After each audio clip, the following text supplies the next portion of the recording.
Hello kids, हिस्ट्रीचा पुढचा chapter आपण सुरू करतोय, Turkish invasion. The advent of Arabs in Sindh. The birth of prophet Muhammad, founder of Islam, at Mecca in Arabia mark the emergence of Islam. अरेबियामध्ये Mecca येथे prophet याचा अर्थ काय? देवाने पाठवलेला माणूस. तर या प्रोफेट मुहम्मदच्या जन्माने झालं काय की जो इस्लामचा फाउंडर होता त्यामुळं इस्लामचा उदय झाला. The successor of the prophet were called khalifas or khalifs. आता यांचे जे सक्सेसर होते, प्रोफेटचे सक्सेसर होते, त्यांना खलिफा किंवा खलिफ म्हणायचे. Empire set up by them known as caliphate किंवा खलिफत, ज्याला अरब किंगडम असं पण म्हणतात. आता हे जे एम्पायर होतं त्याने उभा केलेलं त्याला खलिफत किंवा अरब किंगडम असं सुद्धा म्हणलं जायचं. Umayyad dynasty was the first Muslim dynasty to rule the empire of Caliphate and their capital was at Damascus. Umed dynasty ही पहिली मुस्लिम डायनेस्टी होती आणि त्यांनी या खलिफतवर राज्य केलं. त्यांची राजधानी होती Damascus. The Abbasid was successor of Umayyad Caliphs shifted their capital to Baghdad. आणि हा अब्बासीद जो होता हा उमेद डायनास्टीचा उत्तराधिकारी होता, सक्सेसर होता, आणि त्यांनी त्याची कॅपिटल बगदाद इथं शिफ्ट केली. Under Abbasid the Arab empire emerge as the most prosperous, powerful and prestigious empire. आता ह्या अब्बासीदच्या नेतृत्वाखाली काय झालं, हे अरब साम्राज्य होतं ते अत्यंत प्रॉस्परस म्हणजे भरभराटीला आलं, पॉवरफुल म्हणजे ताकदवान झालं, आणि प्रेस्टिजियस पण झालं. आता मोहम्मद बिन कासिम विषयी बघूया. The advent of Islam into South Asia was through the Arab during the reign of Umayyad. उमेदच्या शासनकाळामध्ये अरबांच्या थ्रू साऊथ एशियामध्ये इस्लामचा उदय झाला. Muhammad bin Qasim conquered Sindh in 712 CE and extended into Multan. आणि या मुहम्मद बिन कासिमने काय केलं, 1712मध्ये हे आपलं जे सिंध जिंकलं आणि ते मुलतानपर्यंत वाढवलं. But did not lead to the further conquest and ended with his death. पण तो फार काही पुढे जिंकू शकला नाही आणि त्याच्या मृत्यूनंतर या एम्पायरचा शेवट झाला.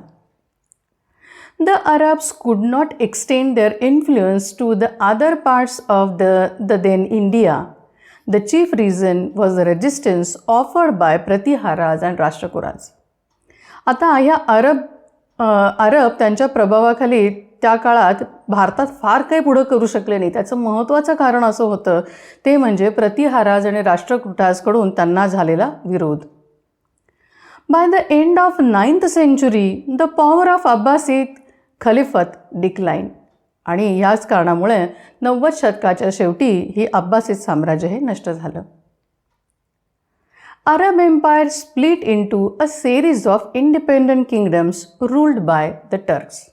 आता हे त्यानंतर हे अब्बासीद साम्राज्य होतं ते वेगवेगळ्या राज्यांमध्ये विभागलं गेलं आणि ते तुर्कांच्या आधिपत्याखाली झालं किंवा कंट्रोलमध्ये गेलं. हे तुर्क म्हणजे तरी होते कोण बघूया. The Turks earlier served the empire as palace guards and mercenary soldiers emerged as the kingmaker. आता हे तुर्क तो होते कोण, तर ते पूर्वी ह्या साम्राज्यात पॅलेस गार्ड्स म्हणजे रक्षक आणि काही भाडोत्री सैनिक म्हणून ह्या भाडोत्री सैनिक म्हणून होते आणि तेच पुढं किंगमेकर झाले. These new rulers assumed the title of सुलतान. आणि त्यांनी स्वतःला कुठलं टायटल लावून घेतलं, सुलतान. आता हे टर्किश इन्व्हॅजनचं पुढं काय काय झालं बघूया. Alptigin was a Turkish slave of the Samanid ruler of Central Asia. त्यावेळी सेंट्रल एशियामधल्या समानिद रूलरचा अलप्तगीन हा एक टर्किश स्लेव्ह म्हणजे गुलाम होता. He founded his independent kingdom with its capital at Ghazni. आणि त्यांनी स्वतःचं इंडिपेंडंट किंगडम हे काय केलं, तयार केलं आणि त्याची कॅपिटल गझनी ही होती. He was succeeded by his son in law Subuktigin, आणि त्याचा सक्सेसर त्याचाच जावई सुबुक्तगीन हा होता. He captured Peshawar from Jayapala a Shahiyar ruler, आणि त्यांनी काय केलं, ह्या शाहियार रूलर जो होता जयपाला त्याच्याकडनं पेशावर आपल्या ताब्यात घेतलं.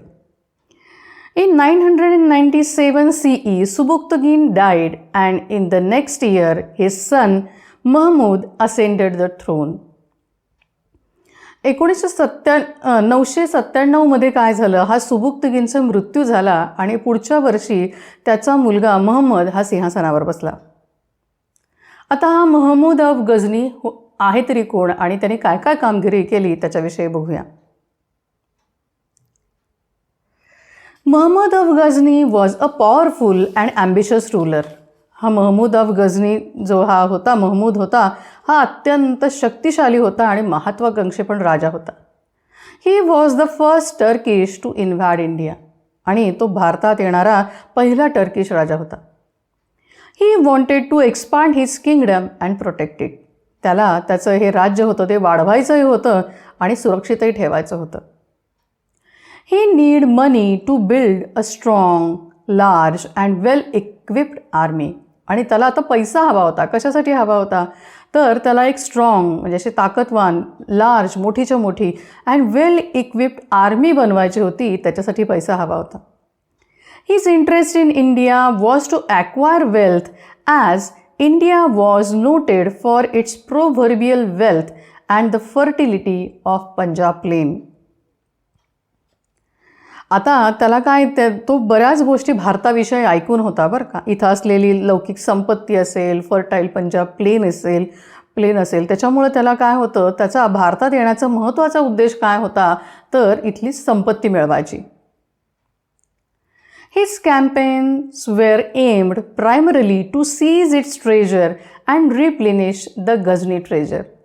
त्याचा सगळ्यात मोहिमेचा महत्त्वाचा उद्देश काय असेल, तर इथले खजिने लुटायचे आणि काय करायचं, आपला गझनीतला खजिना हा भरायचा. In 1001 CE, Mahmud won his initial battle with Jayapala. 1001 महम्मदनी काय केलं, त्याची जी पहिली लढाई होती जयपालाबरोबर ती जिंकली. Unable to bear this disgrace, Jayapala immolated himself after the defeat. आणि हा झालेला पराभव त्याला जयपालाला सहन नाही झाला, म्हणून त्यांनी काय केलं, स्वतःला जाळून घेतलं. Jayapala was succeeded by his son Anandapala. आता जयपालाचा मुलगा आनंदपाल हा त्याचा सक्सेसर होता. In 1008 CE, a decisive battle of Vaihind was fought between Muhammad and joint army of Anandpala, ruler of Kannauj and Rajasthan. आता 1008 काय झालं की हे महमूद आणि जॉईंट आर्मी होती आनंदपाला, कनौजचा रूलर आणि राजस्थान यांच्यामध्ये वैहिंद इथं एक निर्णायक लढाई झाली. Mahmud defeated Anandapala and devastated his new capital Nandana. महम्मदने काय केलं, ह्या आनंदपालला हरवलं युद्धामध्ये आणि त्याची जी कॅपिटल होती, राजधानी होती नंदना, ती काय केली, पूर्ण उद्ध्वस्त केली. As a result his rule spread over most of the Punjab. आणि अशा रीतीने त्याचा जो रूल होता तो बहुतेक पंजाबवरती सगळीकडे आला. Most of Muhammad's raids were directed to plundering the rich temple towns. आता बहुतेक वेळा महम्मदने घातलेले जे छापे होते ते काय होते, या रिच टेम्पल टाउन्स ज्या होत्या त्या ठिकाणी तर त्यांनी लुटण्याच्या उद्देशाने घातले होते. मग त्यात त्यांनी काय काय लुटलं बघा. ही प्लंडर्ड नागरकोट, ठाणेसर, मथुरा, कनौज आणि कालिंजर इन बुंदेलखंड. ही जी सगळी रिच टेम्पल टाउन्स होती इथं त्यांनी काय घेतले, इथली सगळी लुटली. In 1025 CE he attacked and sacked the famous city of Somnath. आणि 1025 त्यांनी ह्या प्रसिद्ध सोमनाथ शहरावरती हल्ला केला. It was port and had a renowned temple. हे एक बंदर म्हणजे पोर्ट होतं आणि तिथं एक रिनाऊंड म्हणजे प्रसिद्ध असं मंदिरही होतं. He return to Ghazni with immense booty and wealth and transform his capital Ghazni. आता ह्याने काय केलं, इथनं प्रचंड लूट आणि संपत्ती ही जाताना गझनीला नेली आणि पूर्ण ह्या गझनी त्याची जी कॅपिटल होती त्याचं ट्रान्सफॉर्मेशन केलं. आता थोडंसं सोमनाथ टेम्पलविषयी बघूया. Located on the south coast of Saurashtra Gujarat. हे सोमनाथ टेम्पल आहे कुठे, तर गुजरातमधल्या सौराष्ट्राच्या साऊथ कोस्टवरती आहे. It is one of the 12 jyotirlingas of lord Shiva. भगवान शिव आहे त्याच्यातल्या जे 12 ज्योतिर्लिंग आहेत त्याच्यापैकी हे एक आहे. The temple was non for its rich treasure. आणि त्याच्या प्रचंड मोठ्या अशा खजिन्या, श्रीमंत खजिन्याबद्दल हे देऊळ आहे हे खूप प्रसिद्ध होतं. The Somnath temple, one of the wonders of that place, because this idol was placed in the middle of the temple without anything to support it from below or to suspend or hang it from above. आता हे Somnath temple होतं, त्याचं एक आश्चर्याची बाब होती त्या ठिकाणी. काय होती बरं, हे जे हा जो देव होता ना तो देवळाच्या मध्यावर होता आणि त्याला खाली सपोर्ट करणारं किंवा वरती पकडून धरणारं असं काहीच नव्हतं. Water from river Ganga was brought to wash the temple every day. आणि रोज या देवळाच्या स्वच्छतेकरता गंगा नदीचं पाणी आणलं जायचं. There were 1000 brahmins to serve the temple. जवळपास हजारो ब्राह्मण ह्या देवळाच्या सेवेत होते. 500 damsels to sing and dance. आणि 500 कुमारिका ह्या नृत्य आणि गायन करण्यासाठी तिथं होत्या. These were maintained upon the endowment of the temple. आणि हा सगळ्याचा मेंटेनन्स हा देवळात जी देणगी मिळायची त्याच्यातनं केला जायचा. The large impressive temple rested upon 56 pillars made of teak covered with lead. आता हे जे मंदिर होतं, मोठंच्या मोठं मनात भरणारं मंदिर जे होतं ते सागाने बनवलेल्या आणि शिशाचा लेप दिलेल्या जवळपास 56 पिलर्सवरती उभं होतं. Jewel chandelier were use to light the dark shrine of the idol. आणि ही रत्नजडित जी झुंबरं होती ना ती त्या मूर्तीवरती प्रकाश पाडण्याकरता होती. A huge bell plate with a golden chain when rang announce the commencement of the prayers. आणि ही सोन्याच्या मुलामा दिलेली ही जी घंटा जी होती ती जेव्हा वाजायची तेव्हा प्रार्थना सुरू झाली हे सगळ्यांना कळायचं. In 1025 CE, Muhammad reached Somnath in the middle of the December. 1025मध्ये हा महमूद ह्या सोमनाथला डिसेंबरच्या मध्यामध्ये पोचला. Indians put up a stiff resistance to protect this sacred temple. भारतीयांनी हे आपलं पवित्र देऊळ वाचावं, त्याचं संरक्षण व्हावं म्हणून तीव्र प्रतिकार केला. Muhammad looked upon the idol with wonder and gave orders to seize the treasures. जेव्हा महम्मदनी त्या ह्याच्याकडे मूर्तीकडे पाहिलं तेव्हा त्याला इतकं आश्चर्य वाटलं आणि त्याने ताबडतोब तिथला खजिना आहे तो आपल्या ताब्यात घेण्याच्या ऑर्डर्स दिल्या. He looted the treasures of the temple. त्याने एक सगळा खजिना लुटून नेला. काय काय होतं बघा त्यात. Many idols of gold and silver. त्यातल्या बऱ्याचशा मूर्ती होत्या त्या सोने आणि चांदीच्या होत्या. वॅसल सेट ऑफ जेवेल्स. रत्नांनी भरलेली बरीच भांडी होती. The value of this treasure in the temple was estimated to be more than 20,000 dinars, approx 50 lakh rupees. आणि त्यांनी जो खजिना लुटून नेला या देवळातला त्याची व्हॅल्यू जर करायची म्हटली तर त्या काळात ती 20,000 दिनार म्हणजे आत्ताचा जर हिशोब केला तर 50 लाख अंदाजे एवढी त्याची व्हॅल्यू होती. Mahmud died in 1030 CE at Ghazni.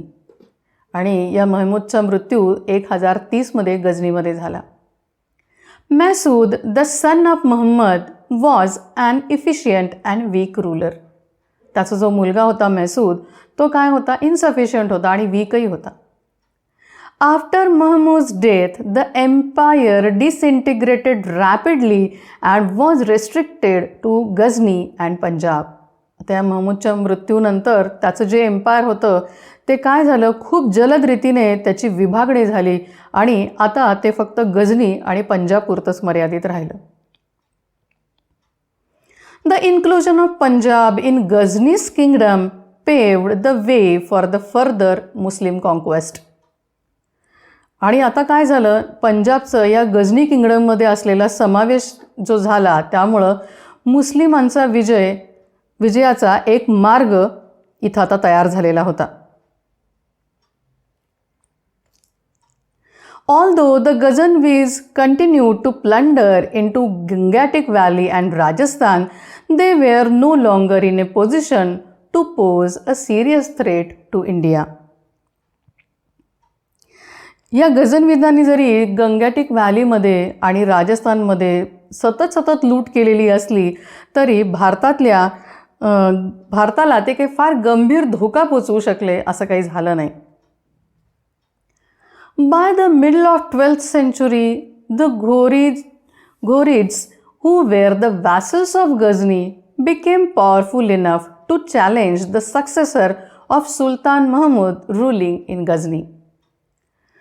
12व्या शतकाच्या मध्यामध्ये काय झालं, जे पूर्वी गझनींचे सरदार होते ते इतके पॉवरफुल बनले की त्यांनी या गझनींचा जो सुलतान महमूद होता त्याच्या उत्तराधिकाऱ्यांना चॅलेंज केलं.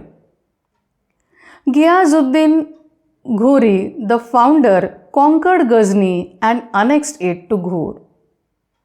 हा जो घोरी डायनेस्टीचा फाउंडर होतो गियाजुद्दीन घोरी, त्यांनी काय केलं, गझनी हे जिंकलं आणि ते घोरला जोडून घेतलं.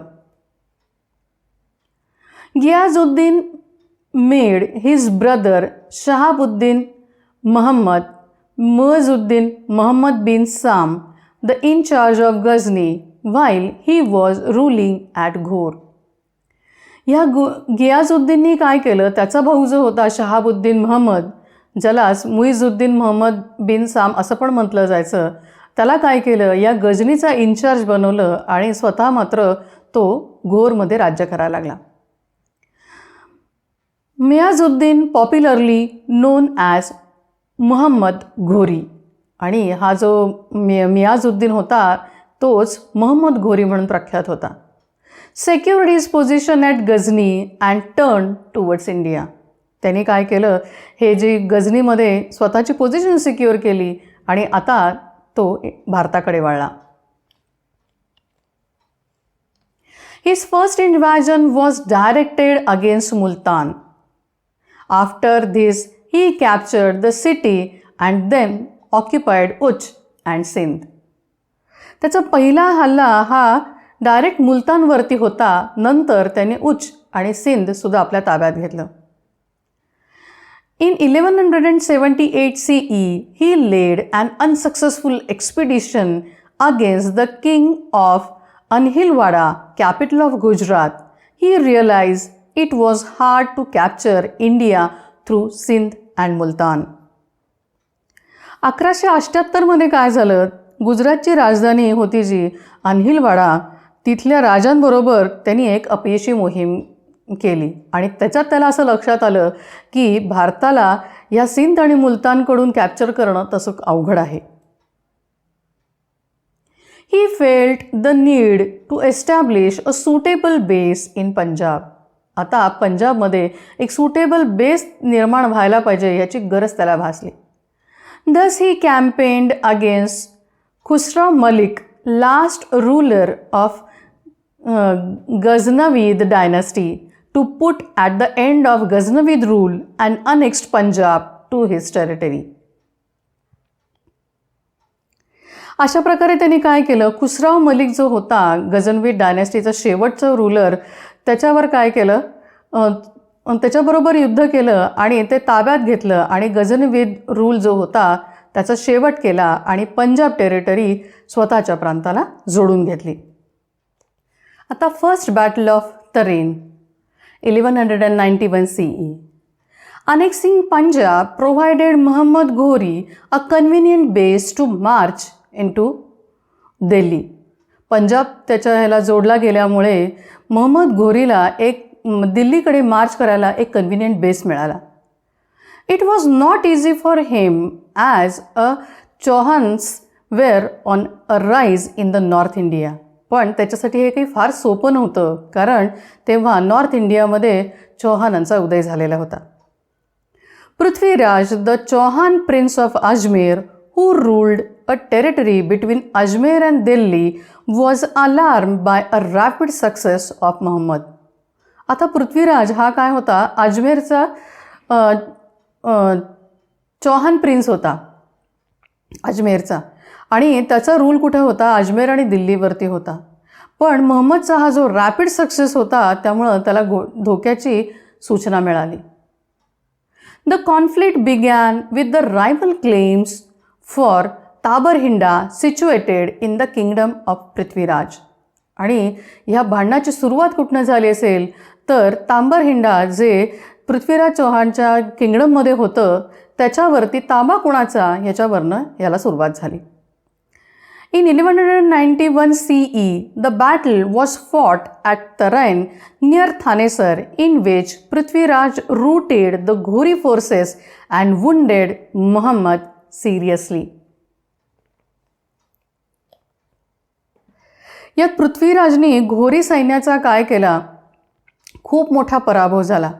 आणि ही युद्ध झालं कुठं तर तरेनला, म्हणजे हे ठाणेसरच्या शेजारी असलेल्या ठिकाणी झालं 1191 आणि ह्याच्यामध्ये मोहम्मद खूप सिरियसली जखमी झाला. मोहम्मद्स लाईफ वॉज सेव्ड बाय अ खलजी हॉर्समन. आणि या मोहम्मदचा जीव होता तो खलजी घोडेस्वाराने वाचवला. दिस डिफीट अगेन्स्ट पृथ्वीराज मेड हिम फील ह्युमिलेटेड. आणि पृथ्वीराजने केलेला हा पराभव होता हा ह्या मोहम्मदला अत्यंत अपमानकारक वाटला. आता ही लढाई झाली पहिली. आता दुसरी. सेकंड बॅटल ऑफ तरेन 1192 CE. To revenge his previous defeat, Muhammad Ghori organized a large force consisting of 1,20,000 men, heavy cavalry and 10,000 mounted archers. आता ह्या पहिल्या झालेल्या आपल्या पराभवाचा बदला घेण्यासाठी मोहम्मद घोरीने काय केलं, मोठीच्या मोठी फोर्स गोळा केली. त्याच्यामध्ये काय काय होतं, 1,20,000 ही काय होते, सैनिक होते, हेवी कॅव्हलरी होती, 10,000 माउंटेड आर्चर्स होते. आणि इकडं पृथ्वीराजने काय काय तयारी केली बघा. Prithviraj appealed all the rajas of northern India to join him against Mohammad Ghori. North इंडियामधले जेवढे काही राजा होते त्यांना ह्या पृथ्वीराजने अपील केलं की त्यांनी ह्या पृथ्वीराजला जॉईन व्हावं मोहम्मद घोरीच्या विरोधात. Many rajas except Jaichandra, ruler of Kannauj, lent him their help. बहुतेक खूप राजांनी ह्याला मदत केली पृथ्वीराजला. एक राजा होता जयचंद्र जो कनौजचा रूलर होता, त्यांनी फक्त मदत नाही केली. Prithviraj gathered a force of 3,00,000 horses. आता पृथ्वीराजने काय काय फोर्स गोळा केली बघा. 3,00,000 घोडे होते, 300 हत्ती होते, as well as a large body of infantry. आणि पायदळ पण खूप मोठं होतं. In 1192 CE, the two armies clashed again in a furious battle fought in Tarain. 1192 मध्ये ह्या दोन्ही सैन्य परत ह्या तराईन इथं एकमेकाला सामोरं आलं आणि त्यांच्यात तीव्र लढाई झाली. The Rajput fought bravely, but the battle proved to be a disastrous for them. ह्याच्यामध्ये राजपूत होते ते अत्यंत शौर्याने लढले, पण ही जी लढाई होती ही लढाई त्यांना अत्यंत नुकसानकारक ठरली. Muhammad attacked and captured Ajmer, and with the defeat of Prithviraj, the kingdom of Delhi also fell into his hands. आता मोहम्मदनी या अजमेर ताब्यात घेतलं आणि पृथ्वीराजच्या पराभवानंतर हे दिल्लीचं किंगडम होतं ते सुद्धा त्याच्या हातात आलं. Thus Delhi and eastern Rajasthan came under the influence of Turkish rule. आणि अशा रीतीने दिल्ली आणि ईस्टर्न राजस्थान म्हणजे पूर्वेचं राजस्थान हे टर्किश रूलच्या अंडर आलं. The second battle of Tarain was the decisive battle and regarded as one of the turning points in Indian history as it laid the foundation of Turkish rule. हे जे दुसरं युद्ध होतं टरेनचं, ही अत्यंत निर्णायक लढाई ठरली. कारण का? आणि एक महत्त्वाचा टर्निंग पॉईंट इंडियन हिस्ट्रीच्या मध्ये काय होता? कारण इथून पुढं टर्किश रूल इंडियात येण्यासाठी त्यांनी पाया रोवला. After the Battle of Tarain, Muhammad returned to Ghazni and entrusted the affairs of the conquered territories in India in the hands of his trusted slave Qutbuddin Aibak. दुसऱ्या ह्या तरेनच्या लढाईनंतर मुहम्मद परत गझनीला गेला, पण जाताना त्यांनी जेवढा प्रदेश इंडियातला जिंकलेला होता तो सगळा त्याचा एक विश्वस्त गुलाम होता, स्लेव होता, कुतुबुद्दीन ऐबक त्याच्या ताब्यात दिला. आता या कुतुबुद्दीन ऐबकच्या विषयी बघूया. In 1194 CE, Muhammad returned to India. Qutbuddin Aibak helped him to attack Kannauj and kill King Jayachandra in a battle at Chandawar near Kannauj. आता हा 1194 मध्ये महम्मद परत इंडियात आला आणि त्यावेळेला ह्या कुतुबुद्दीन ऐबकनी त्याला कनौजवरती अटॅक करायला मदत केली. आणि याच्यामध्ये काय झालं, राजा जयचंद्र जो होता, ज्याने पृथ्वीराजला मदत केली नव्हती, त्याला चंदावर जे कनौजच्या जवळ आहे तिथल्या युद्धामध्ये ह्या राजाला मारलं. Later Qutbuddin consolidated and extended Muhammad's empire to the other parts of North India and captured Bayana and Gwalior.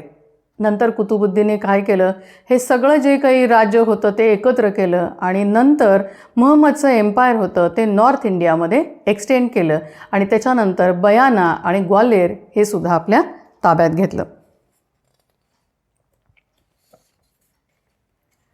He captured Kalinjar, Mahoba and Khajuraho from Chandela ruler. यांनी चंदेला रूलरकडनं काय घेतलं, कलिंजर, माहोबा आणि खजुराहो सुद्धा ताब्यात घेतलं. Then defeated the ruler of Gujarat and captured Anhilwara. आणि गुजरातच्या रूलरकडनं त्याला पराभव केलं आणि त्याच्याकडनं सुद्धा अनहिलवाडा आपल्या ताब्यात घेतलं. Important places in north India came under Turkish rule. आता जेवढी काही नॉर्थ इंडियातली महत्त्वाची ठिकाणं होती ती सगळी या तुर्कांच्या आधिपत्याखाली आली होती. Bakhtiyar Khalji officer overthrew Sena dynasty of Bengal and establish Ghori rule in east India. एक खलजी ऑफिसर होता बख्तियार खलजी, यांनी काय केलं, सेना डायनेस्टी जी बंगालची होती तिथं काय केलं, ती आपल्या ताब्यात घेतली आणि तिथं सुद्धा ईस्ट इंडियावरती हा घोरी रूल होता तो स्थापन केला. आता ह्या घोरींना सक्सेस मिळायची काही कारणं होती. अशी कुठली कारणं होती ते आपण बघूया. Political disunity and lack of effective leadership among Indian rulers was a chief reason for Ghori success, who fought for his own kingdom and not for his country as a whole. भारतातल्या राजांमध्ये असलेले जे राजकीय मतभेद होते आणि एकही असा इफेक्टिव्ह लीडर नव्हता किंवा त्याचं नसल्यामुळे काय झालं, हे सगळ्यात महत्त्वाचं कारण होतं घोरी भारतामध्ये सक्सेस होण्याचं. आणि दुसरी गोष्ट काय होती तर हे राजे होते हे फक्त स्वतःपुरतंच लढत होते, एक देश म्हणून ते कधीच लढले नाहीत.